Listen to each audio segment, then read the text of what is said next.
At 6:42 a.m., Laura Mitchell's sister called her phone for the fourth time.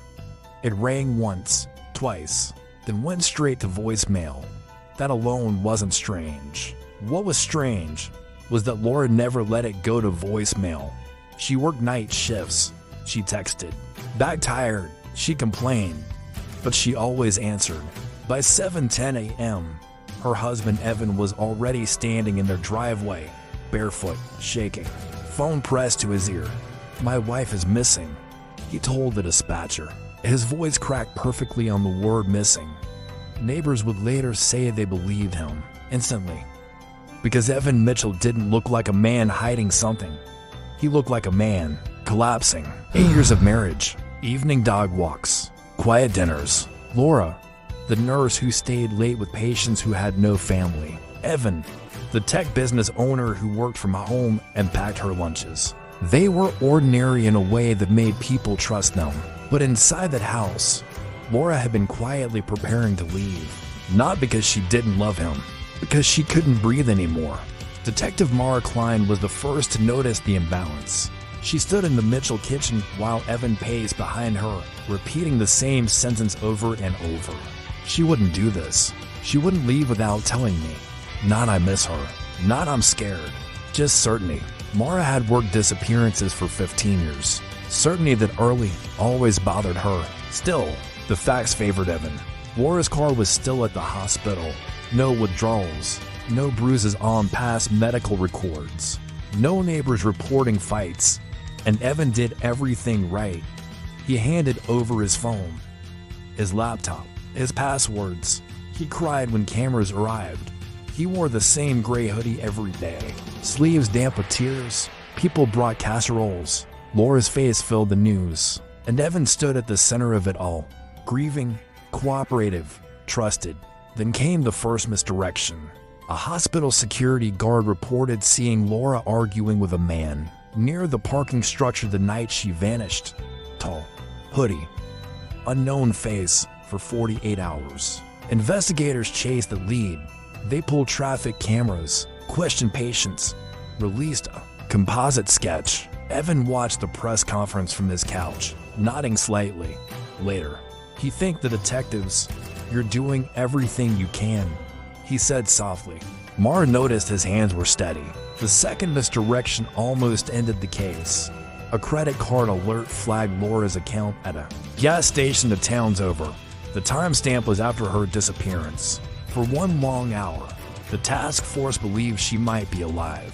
Evan collapsed when told, sobbing, gasping, apologizing for doubting her strength. But when the footage came back, the woman at the pump wasn't Laura, just someone with a similar build. The room went quiet. Mara watched Evan's face when they told him. For half a second, just half, his relief came faster than his grief. The breakthrough came from someone no one noticed at first, a junior digital analyst named Priya Shah. She was rechecking router logs out of routine, not suspicion.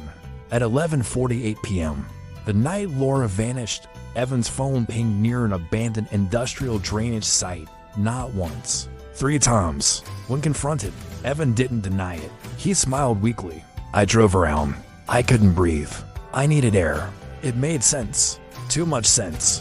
That's what scared Mara. Laura's sister flew in that night. She sat across from detectives holding Laura's scarf, the one she wore on night shifts. "She told me she was thinking about space," she said quietly.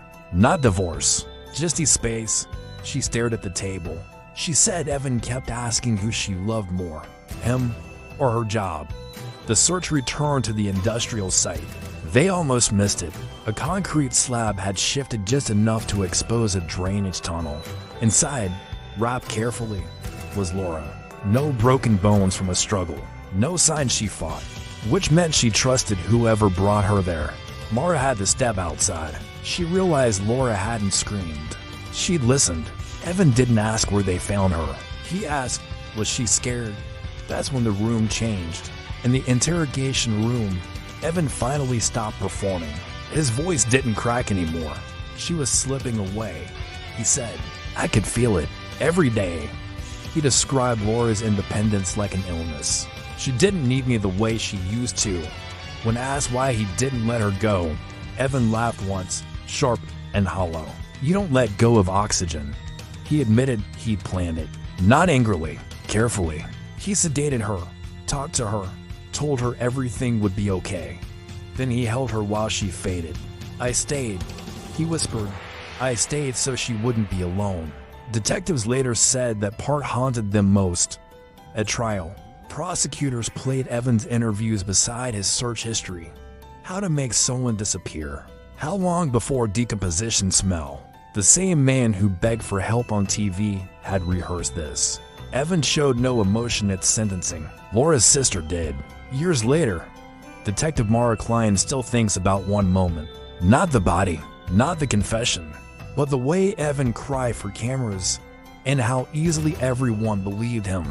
Because the truth wasn't that Evan looked dangerous, it's that he looked safe. And that's what almost let him win. The most terrifying thing about this case isn't how Laura died. It's how long Evan stood in the light while hiding everything in plain sight. Which means the most dangerous people don't always threaten you. Sometimes they ask for your trust first. Not all control is loud. Not all danger feels violent. If someone makes you feel guilty for growing, for needing space, for being independent, that isn't love. And noticing it early can save lives. If you enjoy these stories and want to support the hard work behind this channel, please take a moment to like, share, and subscribe. Your support truly helps the channel grow and allows me to keep bringing you powerful stories.